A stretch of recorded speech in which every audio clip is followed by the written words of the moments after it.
Assalamu alaikum students, how are you? So today we are going to talk about listening, and in listening specifically we are going to talk about blanks. So in this lecture you would be noticing a lot of things to be kept in mind while listening, और कौन कौन सी ऐसी चीज़ें हैं जो as a hint आप use करके भी लिसनिंग पे बहुत कम ध्यान देते हुए भी अपना टेस्ट ठीक कर सकते हैं। ब्लैंक्स सेक्शन 1 में होती हैं। ब्लैंक्स किसी भी फॉर्म में आ सकती हैं, नोट कंप्लीशन की फॉर्म में, टेबल कंप्लीशन की फॉर्म में, चार्ट कंप्लीशन की फॉर्म में, फॉर्म कंप्लीट करना हो सकता है या समरी पूछी जा सकती है। ब्लैंक्स किसी भी फॉर्म में आए, खाली जगह होगी तो जवाब या तो नाम होगा किसी चीज का, या किसी चीज की क्वालिटी होगी जिसको एडजेक्टिव कहते हैं, या वर्ब जिसको एक्शन कहते हैं, या फिर एडवर्ब जिसको एक्शन की क्वालिटी कहते हैं। जब भी खाली जगह आए लिसनिंग में तो नाम, एडजेक्टिव, वर्ब या एडवर्ब, ये 4 लफ्ज जवाब हो सकते हैं, इसके अलावा कुछ जवाब नहीं होगा। अब हमें मदद कैसे मिलेगी, कैसे हमें ये आइडिया होगा कि ये नाउन यहाँ पर जवाब होगा, एडजेक्टिव जवाब होगा, वर्ब जवाब होगा या एडवर्ब जवाब होगा? ये मदद हमें कहाँ से मिलेगी? ये जो मदद है ये हमें सेंटेंस का स्ट्रक्चर देगा। सेंटेंस का जो स्ट्रक्चर होगा उसमें कहाँ से कोई लफ्ज मिसिंग है वो हमें मदद देगा, उसकी जगह हमें मदद देगी। आर्टिकल हमें मदद देगा, एन टी एच ई खाली जगह से पहले लिखा हुआ हमें काफी हद तक सपोर्ट करता है। प्रपोजिशन हमें सपोर्ट करती है, जैसे in, on, at, of, from, with, अब। और मजे की बात यह है कि खाली जगहों के पहले सेक्शन के ज्यादातर आंसर्स प्रपोजिशन से ही गैस हो जाते हैं। ठीक है, कि किस किस्म का लफ्ज हो सकता है, और चलो किस किस्म का लफ्ज हो सकता है ये ना भी पता चले तो ये पता लग जाता है कि नाम है, क्वालिटी है या क्या है। और कंजक्शन भी हमें मदद देती है। कंजक्शन क्या होती है? Connecting words and but specifically. अब सेंटेंस स्ट्रक्चर हमें कैसे मदद देता है? सबसे पहले हमें यह समझना है कि सेंटेंस स्ट्रक्चर होता क्या है। सेंटेंस स्ट्रक्चर है subject, verb and object. Clear? Sentence structure क्या है? Subject, verb and object. अब सब्जेक्ट कौन है? अभी जैसे मैं पढ़ा रही हूँ, किसको पढ़ा रही हूँ? An IELTS trainer is lecturing कर लो या टीचिंग कर लो या टेकिंग क्लास कर लो ऑफ आइल्स स्टूडेंट्स या of a group of students. ठीक है, ऑफ स्पोकन स्टूडेंट्स। अब मैं स्पोकन, आइल्स और अ ग्रुप ऑफ क्यों जानबूझ के बोल रही हूँ? क्योंकि ये क्वालिटी है। एंड पे जो स्टूडेंट्स है वो नाउन है, शुरू में जो ट्रेनर या टीचर है वो नाउन है, और जो आइल्स उसके साथ आपने लगाया वो है तो नाउन ही, लेकिन क्वालिटी की कैटेगरी में आ जाएगा, एडजेक्टिव आ जाएगा। स्पोकन ट्रेनर भी तो हो सकता था। टीचिंग या टेकिंग क्लास वर्ब हो गया। ठीक है, taking basically teaching, teaching specifically अगर कहें तो वर्ब हो गया। अब इसका मतलब ये हुआ सब्जेक्ट वो है जिसने काम करना है, वर्ब वो है जो काम हो रहा है, और ऑब्जेक्ट वो है जिस चीज पे काम हो रहा है। जैसे अब टीचर पढ़ाने वाला है, यहाँ पर काम क्या कर रहा है? वो पढ़ा रहा है, वर्ब हो गया। और किस पे कर रहा है? स्टूडेंट्स पे, तो वो ऑब्जेक्ट हो गया। ठीक है, वो क्या हो गया? ऑब्जेक्ट हो गया। अब सब्जेक्ट अगर काम करने वाला तो यानी कि कोई शख्स ही होगा, इंसान ही होगा, कोई ऐसी जो जानदार चीज होगी वही होगी ना। सड़क तो काम नहीं कर सकती ना, मेज तो काम नहीं कर सकता ना, कोई लिविंग थिंग, यूं समझो कि कुछ जानदार चीज काम कर सकती है। तो नाम आ गया किसी चीज का, स्पेसिफिकली शख्स का। ठीक है, शख्स का नहीं तो किसी ऐसी चीज का जो जानदार हो, जिसमें वो काम करने की सलाहियत हो जो हमने बताया। ठीक हो गया, जैसे वाटर इज मूविंग या वाटर इज फ्लोइंग। ठीक है, पानी बह सकता है ना, मूव कर सकता है एक जगह से दूसरी जगह। तो वाटर शुरू में आ गया तो वो सब्जेक्ट हो गया। ठीक है, नाम है। अब क्या हम वाटर को उसके साथ शुरू में क्वालिटी लगा सकते हैं? डेफिनेटली यस, हम क्वालिटी ऐड कर सकते हैं। ठीक हो गया। सो यानी कि सब्जेक्ट के अंदर दो चीजें आएंगी, एडजेक्टिव और नाउन। और कहाँ आएगा एडजेक्टिव? नाउन से पहले। नाउन के फौरन बाद एडजेक्टिव नहीं आ सकता, लेकिन नाउन से फौरन पहले आ सकता है। एक ये निशानी है एडजेक्टिव होने की, एक ये निशानी है। ठीक है, ये भी नोट करिएगा, यानी कि और भी हो सकती हैं एडजेक्टिव की निशानियां। फिर जो एक्शन है टीचिंग, वो दरमियान में आएगा। काम मैं कर रही थी ना, क्या कर रही हूँ? टीचिंग। अब टीचिंग के बाद पोलाइटली भी हो सकता है, टीचिंग के बाद क्विकली भी हो सकता है, टीचिंग के बाद स्लोली भी हो सकता है, टीचिंग के बाद लाउडली भी हो सकता है, तो कोई भी वर्ब हो उसका एडवर्ब हो सकता है ना वर्ब का। तो टीचिंग वर्ब हो गया और उसके बाद आ गया एडवर्ब। ठीक है, अब दोबारा से एंड पे ऑब्जेक्ट में क्या आएगा, नाउन, और नाउन जहां जहां वहां वहां क्वालिटी यानी कि एडजेक्टिव। हर नाउन के साथ क्वालिटी हो ये जरूरी नहीं है, लेकिन अगर नाउन नहीं है तो इसका मतलब है क्वालिटी नहीं है। ऐसा नहीं है कि आप किसी शख्स, जगह या चीज का नाम लिए बगैर उसकी क्वालिटी बता दो। चलो नाम स्पेसिफिक नहीं लोगे तो एटलीस्ट ही शीट तो कहोगे ना उसको। क्लियर? तो एंड पे जो नाम आया स्टूडेंट, उससे पहले जो हमने ग्रुप ऑफ लगाया, तो ग्रुप में होना क्वालिटी हो गया। ठीक है, तो यानी कि अगर जुमले का स्ट्रक्चर है तो मैक्सिमम नाम, वर्ब, नाम, जुमला पूरा। लेकिन नाम से पहले आने वाली क्वालिटी, फिर नाम, फिर वर्ब की क्वालिटी, फिर क्वालिटी जो नाउन की होगी अगले वाले की, और फिर अगला वाला नाउन। जैसे कि इसकी सादा सी मिसाल यहाँ समझते हैं। उसने लिखा हुआ है अली ईट्स एप्पल। ये जुमला गलत नहीं है, ये जुमला हर सेंस में पूरा है। अली नाउन है, ईट्स वर्ब है, ये जो रेड कलर में मैंने लिखे हुए हैं, और फिर एप्पल एक नाउन है। अंडरस्टूड? लेकिन अगर हम इसको देखें ना, इस वाली मिसाल को, एन इंटेलिजेंट बॉय, अब बॉय नाउन है ये वाला, इंटेलिजेंट क्या हो गया फिर इसकी quality, was jumping indolently, jumping हो गया वर्ब, और indolently हो गया उसकी क्वालिटी एडवर्ब, यानी कि on a wet road, road क्या हो गया, नाउन, और एडजेक्टिव हो गया उसका वेट। तो यानी कि जुमले का स्ट्रक्चर आप देखोगे, किस जगह से कुछ मिसिंग है आपको बता देगा कि ये नाउन होगा, जवाब एडजेक्टिव होगा, या वर्ब होगा, या एडवर्ब होगा। एंड पे से, बिल्कुल एंड पे से कुछ मिसिंग हो तो नाउन और एडजेक्टिव हो सकता है। कभी कभार जुमला एडवर्ब पे या वर्ब पे भी खत्म हो जाता है। बिल्कुल शुरू में से कुछ मिसिंग होगा तो नाउन और एडजेक्टिव होगा, दरमियान में से कुछ मिसिंग होगा तो वर्ब या एडवर्ब हो सकता है जवाब। अब ये ना हो वर्ब की जगह VERB लिखा हुआ हो, नो, वर्ब का मतलब है स्पीक हो सकता है जवाब, स्लीप हो सकता है, ईट हो सकता है, इंजॉय हो सकता है, सेलिब्रेट, कुछ भी हो सकता है। आर्टिकल की अगर हम बात करें कि वो हमें अब कैसे हेल्प देता है, तो देखो पहली बात तो यह है कि आर्टिकल आता है सब्जेक्ट में और ऑब्जेक्ट में, यानी कि वर्ब और एडवर्ब के साथ article a and THE verb और एडवर्ब के साथ नहीं लिखे आ सकते, जैसे आ स्लीप, आ ऑन या आ ऑफ, टर्न ऑन या टर्न ऑफ, ऐसे नहीं लिखा आ सकता। क्लियर? या आ स्लोली या लाउडली नहीं आ सकता। ठीक है, वर्ब के साथ, यानी कि कहने का मतलब ये है, या एडवर्ब के साथ नहीं आएगा आर्टिकल। अब जहां पर भी खाली जगह से पहले आ एन THE में से कोई भी एक लफ्ज लिखा हो, इसका मतलब है उसके बाद अगर खाली जगह, तो या तो उसमें किसी चीज की क्वालिटी आ रही होगी, या उस खाली जगह में वो चीज जिसकी क्वालिटी थी वो खुद आ रही होगी।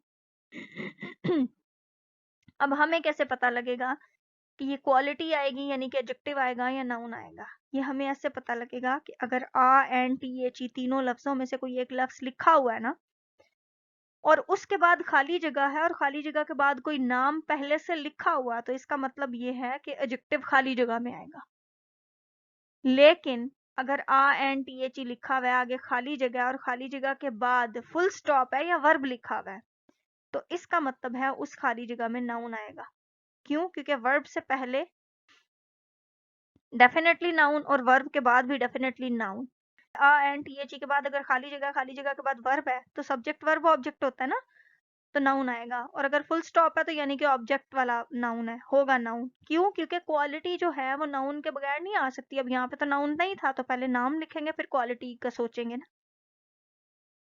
अब आ एन THE के बाद नाम या क्वालिटी आएगी। अब दूसरी निशानी, अगर आ और एन लिखा हुआ है, आगे खाली जगह है, तो इसका मतलब है जो भी आएगा, नाउन आए या एडजेक्टिव आए, सिंगुलर होगा। एडजेक्टिव्स तो खैर होते भी यूजुअली सिंगुलर हैं, लेकिन सिंगुलर होगा लफ्ज जो भी आएगा। क्लियर? लेकिन THE लिखा हुआ हो तो सिंगुलर भी आ सकता है और प्लूरल भी आ सकता है। एक चीज इसमें एडेड नहीं है, लेकिन लिसनिंग में THE को अगर वो बोलते बोलते दा बोले ना, तो आगे आने वाला लफ्ज हर वो लफ्ज होगा जो अलिफ के अलावा किसी भी आवाज से शुरू होगा, जैसे the bag, the dog, the cat, the Google, ठीक है, द जाइलोफोन। अंडरस्टूड? लेकिन अगर वो उसको THE प्रोनाउंस कर रहा है ना, दी, THE अगर वो दी प्रोनाउंस कर रहा है तो वो एप्पल हो सकता है, आइसक्रीम हो सकता है, एक्सरे हो सकता है, यानी कि अलिफ वाली आवाजें आएंगी आगे। तो आपके दिमाग क्या करेगा, आपका दिमाग स्क्रूटनाइज करेगा, फिल्टर्स अप्लाई करेगा। अच्छा, पहली बात, INTHE के बाद नाम या क्वालिटी आनी चाहिए। अब मैं सुनूंगी नाम या क्वालिटी के लिए। दूसरी बात, आ और एन अगर लिखा हुआ है तो सिंगुलर आना चाहिए, अब मैं वाहिद के लिए ही सुनूंगी। तीसरी बात जो अभी मैं आपको बताऊंगी कि अगर आ लिखा हुआ है तो हर वो लफ्ज आएगा जो अलिफ से शुरू होगा। जैसे THE को अगर दी कहेगा तो हर वो लफ्ज आएगा जो अलिफ से शुरू होगा, ठीक है। एन अगर लिखा हुआ है या THE को अगर वो दी बोल रहा है तो हर वो लफ्ज आएगा जो अलिफ से होगा। यानी कि अब मेरा दिमाग ये कह रहा है कि सिंगुलर भी होना चाहिए, नाम या क्वालिटी में से ही कोई होना चाहिए, ठीक है। और होना भी क्या चाहिए, अलिफ वाला लफ्ज। तो हो सकता है उस पूरी लाइन में बोलने वाला जो स्पीकर है वो बोले ये एक अलिफ वाला लफ्ज और एक ही सिंगुलर बोले, ठीक है ना। तो ये मदद हो गई हमारी। उसके बाद अगर आ लिखा हुआ है तो अलिफ के अलावा वाली कोई भी प्रोनाउंसिएशन आ सकती है। जैसे मैंने अभी कुछ example the, a bag, a dog, ठीक है।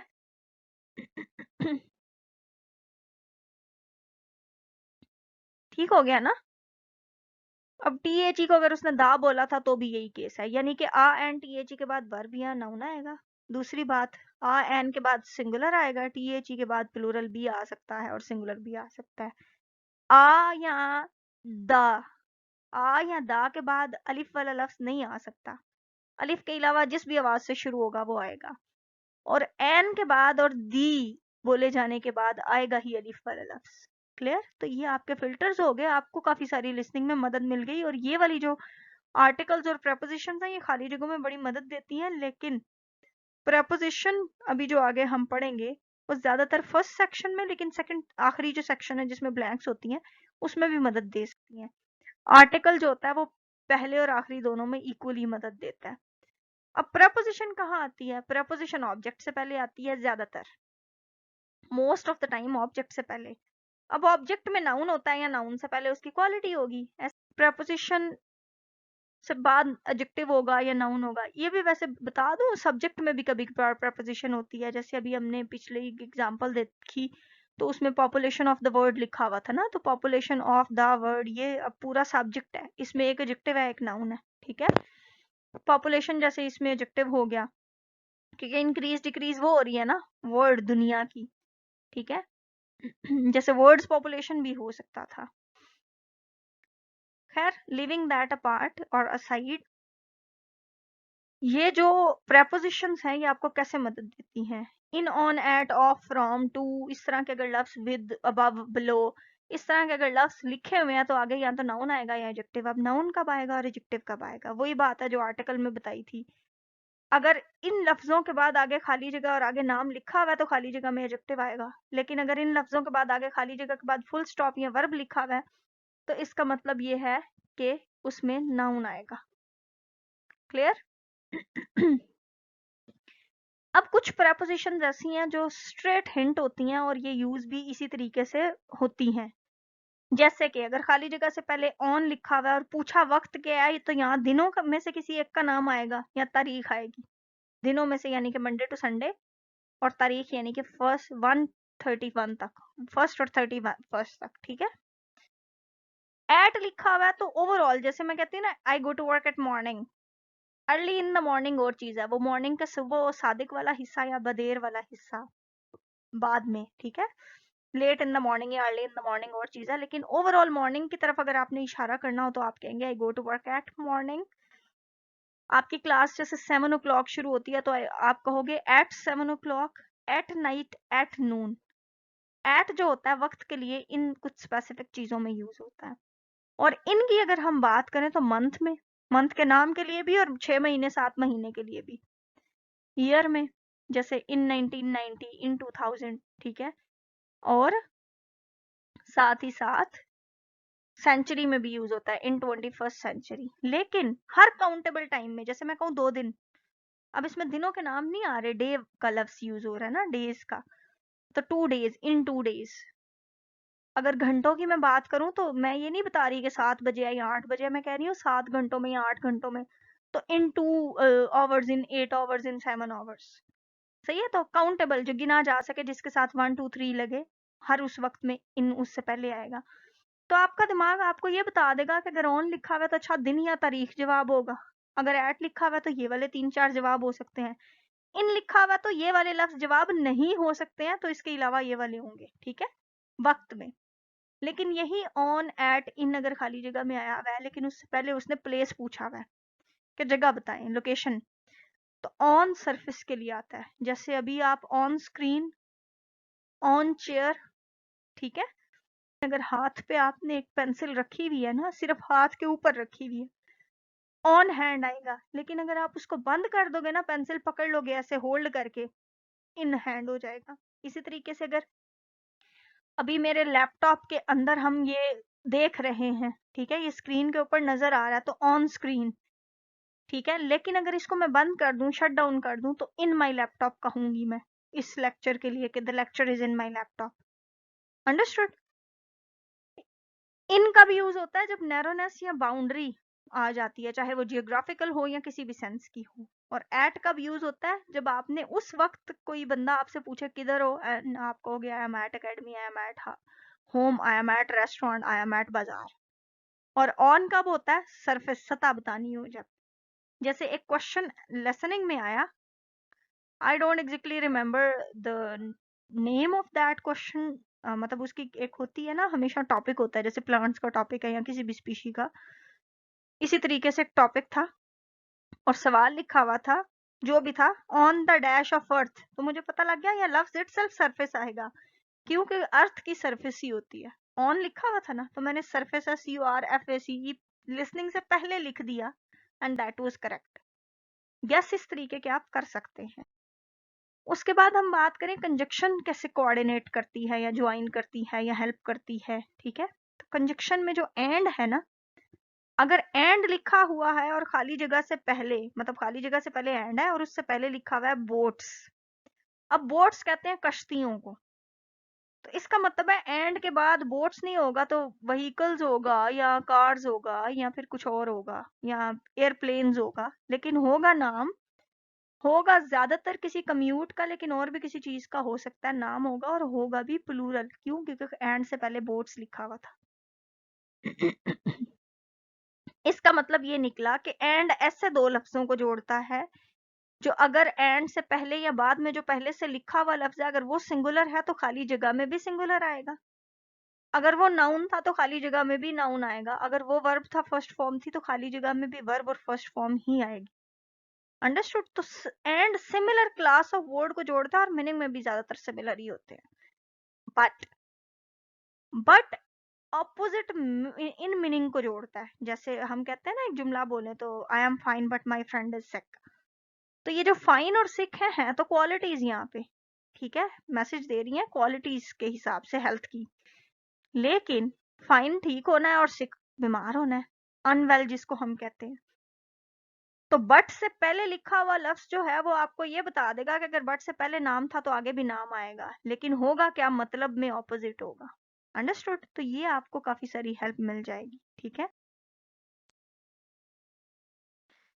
So now we are going to apply all those hints जो हमने पढ़ी थी लेक्चर के अंदर, उसको हम प्रैक्टिकल इम्प्लीमेंटेशन में अप्लाई करेंगे। लेकिन उससे पहले डेफिनेटली जब आप सुन रहे होंगे तो उसके दौरान आपने क्या चीज नोट करनी है वो मैं उससे पहले आपको बता देती हूँ। Talking about the instructions, you could see that यहाँ पर लिखा हुआ है one word and और a number, यानी कि आंसर अगर लफ्ज में होगा तो एक, अगर नंबर में होगा तो भी एक, और अगर लफ्ज और नंबर दोनों होंगे तो एक एक हो सकते हैं। सो ये यहाँ पर चिल्ड्रंस इंजीनियरिंग वर्कशॉप्स लिखा हुआ है, जिस वर्ड को वो कॉन्टेक्स्ट में यूज करेंगे। But directly jumping on to question number 1, यहाँ पर लिखा हुआ है create a cover for an dash. An is an article, an के बाद एक नाम मौजूद होगा। यहाँ पर नाम कैसे मौजूद होगा? नाम इस तरीके से मौजूद होगा कि यहाँ पर सो लिखा हुआ है। सो इज अ कंजक्शन जो दो सेंटेंसेस को आपस में ज्वाइन कर रही है, तो यहाँ पर एन के बाद एक नाम आना चाहिए, and that name should be singular as well as that name should start with alif.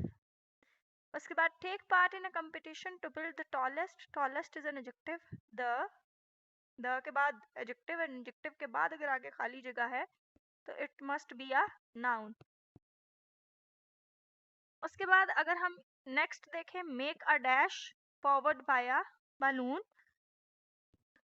सो उसमें भी आ है, आगे नेम आएगा, सिंगुलर आएगा, ठीक है, और अलिफ के अलावा कोई भी लफ्ज हो सकता है, अलिफ वाला लफ्ज नहीं आएगा। तो अब हम क्या करेंगे कि हम सुनेंगे ही वर्ड्स के लिए जो अलिफ वाले नहीं होंगे। फिर थर्ड क्वेश्चन में मैंने टोल्ड यू अबाउट एंड, के एंड का जो यूजेज होता है उसमें एंड से पहले और बाद में आने वाले जो वर्ड्स होते हैं they are of same class. जैसे यहाँ एंड से पहले कार्स एंड ट्रक्स लिखा हुआ है, तो इसके बाद यहाँ पर जो लफ्ज आएगा that would definitely be a plural word. अब हम इस सेंटेंस में जितने भी प्लूरल्स आएंगे, अगर हमें नहीं भी समझ आ रहा कि इस खाली जगह में कौन सा लफ्ज है, तो जितने भी प्लूरल्स हैं वो हम लिख लेंगे और उसमें सूटेबल प्लूरल जो आंसर बनता होगा वो यहाँ लिख देंगे। और यू विल नोटिस दैट यहाँ पर प्लूरल्स में कोई एक ही या दो ही लफ्ज मैक्सिमम वो बोलेंगे जो आंसर होंगे। उसके बाद next fifth question, third question sorry second question जैसा ही है, द लॉन्गेस्ट डैश, यहाँ पर भी नेम आएगा, clear. Then create a short dash, यहाँ पर भी नेम आएगा क्योंकि क्वालिटी यहाँ लिखी हुई है, सिंगुलर आएगा। Build is a verb comma dash and program, now and is joining verbs और वर्ब्स भी फर्स्ट फॉर्म, तो यहाँ पर फर्स्ट फॉर्म ऑफ वर्ब लिखा जाएगा। नेक्स्ट क्वेश्चन है held on dash, as I told you about prepositions, so on यहाँ पर वक्त की तरफ इंडिकेट इसलिए कर रहा है क्योंकि यहाँ पर ये टाइम गिवन है, तो ऑन जो है वो डे और डेट्स से पहले आता है। सो आप यहाँ सुनेंगे ही डे या डेट के लिए। नेक्स्ट है building 10A dash industrial estate, industrial का आई और स्टेट का ई कैपिटल होने का मतलब ये है कि यहाँ पर जो लफ्ज आएगा, एक तो स्पीकर आपको उसके स्पेलिंग्स बताएगा, दूसरी बात यह है कि ये प्रॉपर नाउन होगा, इसको आपने हर सूरत में कैपिटल लेटर्स से स्टार्ट करना है। Plenty of dash is available, तो प्लेंटी क्वालिटी है ऑफ व्हाट, किसी चीज का नाम होगा यहाँ पर भी। So these are hints which you could use और employ to find out your answer. Okay, ये जो रिकॉर्डिंग है इसको मैं पास ऑन करूंगी थोड़ी देर के लिए, उसकी वजह यह है कि मैंने आपको साथ मिल के क्वेश्चंस पढ़ा दिए हैं। आई हैव टोल्ड यू कि ये देखो यहाँ पर नाउन आएगा, यहाँ वर्ब आएगा, यहाँ ये आएगा, तो अब ये जो टाइम हमें देंगे रिकॉर्डिंग में मैं उसको पास ऑन कर दूंगी। Daughters who are interested. Hello, children's engineering workshops. Now can you see the children engineering workshop written here? ठीक है, अब अगले वर्ड का याद रखें, अगले वर्ड को लिए सुने, टाइनी इंजीनियर एज 4 to 5, इसके लिए सुने अब। Oh, hello. I wanted some information about the workshops in the school holidays. Sure. I have 2 daughters who are interested. The younger one's Lydia. She's 4. Do you take children as young as that? Yes. Our Tiny Engineers workshop is for 4 to 5-year-olds. So अब tiny engineers workshop 4 to 5 आ गया, अब activities पे चले जाएं आप। What sorts of activities do they do? So did you hear that word activities?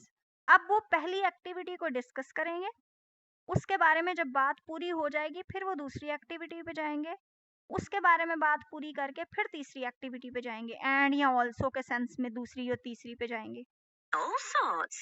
For example, they work together to design a special cover that goes round an egg, so that when it's inside, they can drop it from a height and it doesn't break. Well, so what was the word? The word was egg. They work out to design a special cover that goes round an egg so that when it is inside they can drop it from a height and it doesn't break without breaking it.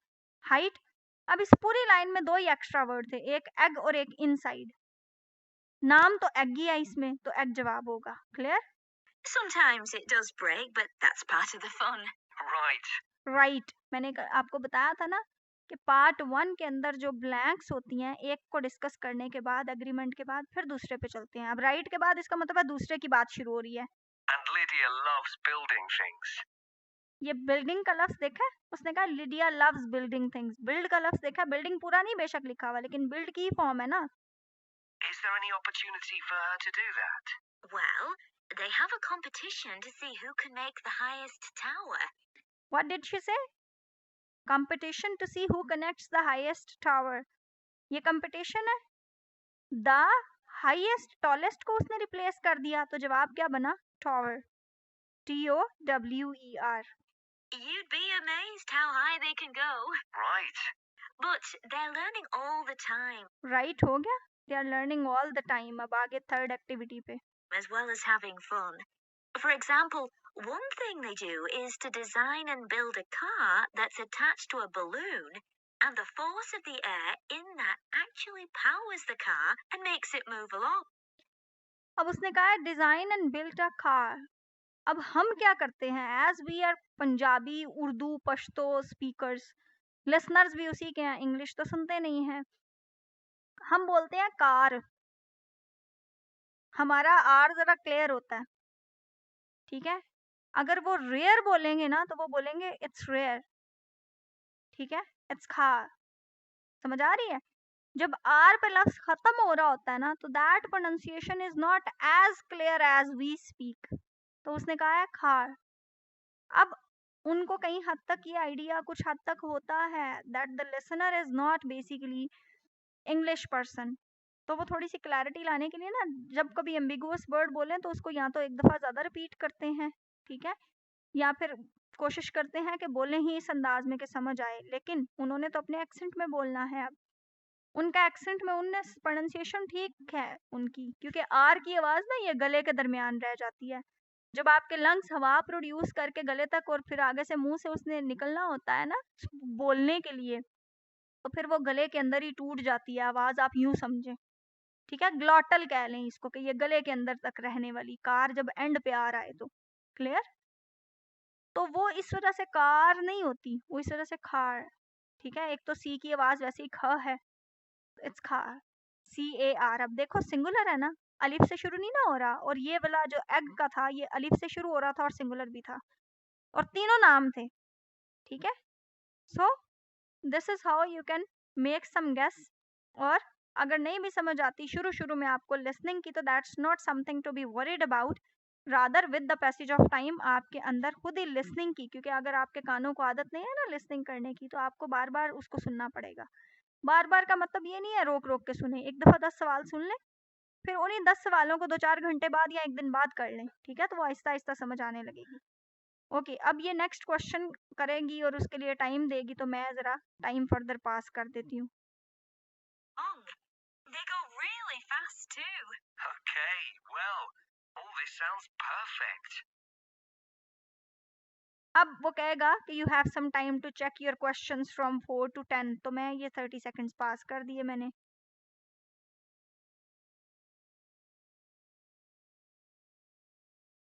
अब जब वो start करें तो पहले junior engineer 6 to 8 and answer questions 4 to 10.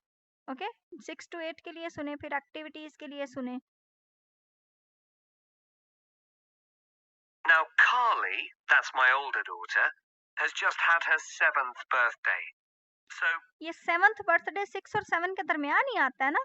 presumably she'd be in a different group. Yes, she'd be in the junior engineers. That's for children from 6 to 8. उसने पूरी line भी बोली, that's junior engineer 6 to 8. Do they do the same sorts of activities? So did you see this word being pronounced or said? Activities.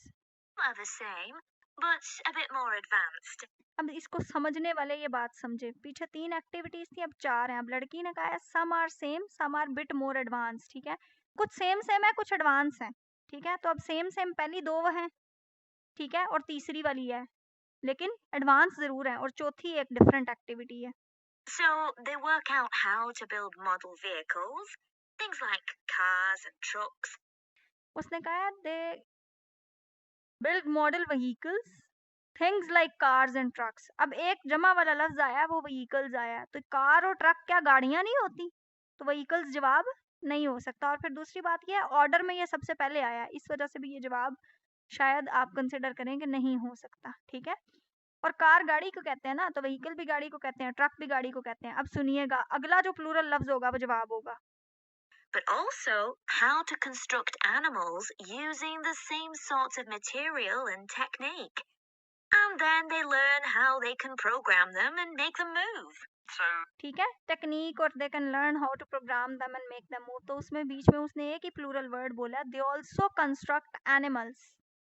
Animals आपका answer आएगा यहाँ पर। Clear? they learn a bit of coding. They do. They pick it up really quickly. We're there to help if they need it, but they learn from one another too. Right. अब इस पे भी discussion खत्म, तो अब next activity. And do they have competitions too? Yes. With the junior engineers, it's to use recycled materials like card and wood to build a bridge. And to build a bridge, the longest one gets a prize. The longest one gets the prize. तो bridge जवाब है। अब आप ये देखें कि जब हम पिछला सवाल कर रहे थे तो उसने टॉलेस्ट को हाईएस्ट बोल के जवाब बोल दिया था, लेकिन यहाँ पे उसने क्या किया है, ब्रिज पहले बोला है और द लॉन्गेस्ट बाद में बोला है, और लॉन्गेस्ट को फिर चेंज नहीं किया, हाईएस्ट या टॉलेस्ट नहीं कहा लॉन्गेस्ट को, फिर लॉन्गेस्ट को लॉन्गेस्ट ही रखा है। क्लियर? कभी कभार वो लिसनिंग में खाली जगह से पहले आने वाले लफ्ज को बाद में ले जाते हैं, अगर वो बाद में लेके जाएं तो लफ्ज एज इट इज बोलेंगे। ठीक है, और अगर वो बाद में ना लेके जाएं, जैसे पिछले वाले क्वेश्चन नंबर 2 में उसने क्या किया था, उसने टॉलेस्ट को हाईएस्ट बोल दिया था। क्लियर? तो वो लफ्ज कभी कभार चेंज कर देते हैं और कभी कभार जगह चेंज कर देते हैं, but the answer here is bridge. Sounds fun. I wouldn't mind doing that myself. Then they have something a bit different, which is to think up an idea for a 5-minute movie and then film it.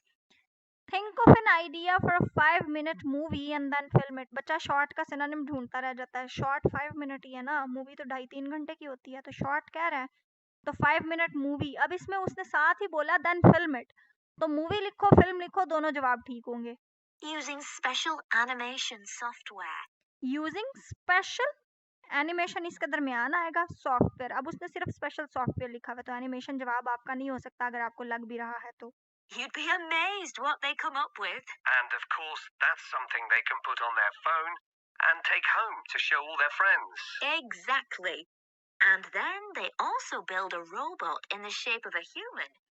उसने क्या किया, उसने कहा they also build a robot in the shape of a human, a humanoid robot. Build a robot in the shape of a human means humanoid. Okay, अब सुनिएगा। And they decorate it and program it so that it can move its arms and legs. They decorate it and program it. So वो डेकोरेटेड उसने बोला, बच्चों को लगता है डेकोरेटेड बोल रही है, अगर डेकोरेटेड लग भी रहा है तो देखें प्रोग्राम फर्स्ट फॉर्म है, ये बिल्ड फर्स्ट फॉर्म है, तो यहाँ भी फर्स्ट फॉर्म आएगी। Clear? Decorate is your answer. Perfect. So, is it the same price as the tiny engineers? It's just a bit more. £50 for the 5 weeks. 50 And are pounds. the classes on a Monday too? They used to be, but we found it didn't give our staff enough time to clear up after the first workshop, so we moved them to Wednesdays. उसने कहा है are the classes here on Monday, या इस तरह का कुछ था expression उसका। उसने कहा नहीं, हमें पता लगा that it didn't give our staff enough time to clear up after the first workshop, so we moved them to। बच्चा क्या करता है, अच्छा ये मैडम ने बताया था ऑन के बाद डेज या डेट्स में से कोई आएगा, तो अभी उसने मंडे कहा है, नहीं उसने मंडे चेंज करके वेंसडे कह दिया, तो जवाब वेंसडे है, जबकि उसने बोला है वेंसडेज। चूंकि we are aware of Monday Tuesday Wednesday Thursday Friday Saturday and Sunday, तो हम जल्दी जल्दी आगे जाने की कोशिश करते हैं। ठीक है, हम जल्दी जल्दी आगे जाने की कोशिश करते हैं। क्लियर? उसने वेंसडे कहा है या वेंसडेज, फिर हम इसमें फर्क ही नहीं रख पाते, फिर हम तो जल्दी जल्दी आगे चले गए। So we are now not able to distinct between S और ईएस था या नहीं था, तो क्लैरिटी और फोकस यहाँ के लिए भी बहुत ज्यादा जरूरी है। The classes are held in the morning from 10 to 11. अब देखो इन द मॉर्निंग फ्रॉम 10 to 11, वो मॉर्निंग के कौन से वाले हिस्से में है, वो क्लैरिटी उसने दी है। Clear? Okay, that's better for me actually. And what about the location? Can you see the word location written here? Where exactly are the workshops held? They're in building 10A. They are in building 10A. Industrial estate से आने वाला पहला लफ्ज जवाब होगा. There's a big sign on the door. You can't miss it. And that's in Fradston Industrial Estate. अब उसने कहा है दैट्स इन फ्रैडस्टन इंडस्ट्रियल एस्टेट. आप अपने स्पेलिंग जो आपको समझ आ रहे हैं लिख ले, लेकिन चूंकि ये प्रॉपर नाउन है तो स्पीकर स्पेलिंग्स बताएंगे. Sorry. Fradston.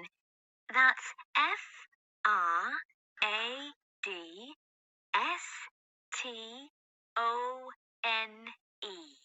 So it was F-R-A. अब अगर ये दोनों ए लग रहे हैं ना आपको, तो फिर पहले और दूसरे वाले की प्रोनाउंसिएशन थोड़ी सी भी डिफरेंट ना होती, फिर F-A-A होता फिर ये. ठीक है, F-R-A. ठीक है, D-S-T-O-N-E. So Fradston. And that's in Grassford, isn't it? Grassford. Yes, or past the station. And will I have any parking problems there? No, there's always plenty available. So, will I have any parking problems there? और उसने कहा no, there is always plenty available. तो क्या plenty available है? It's parking. Okay?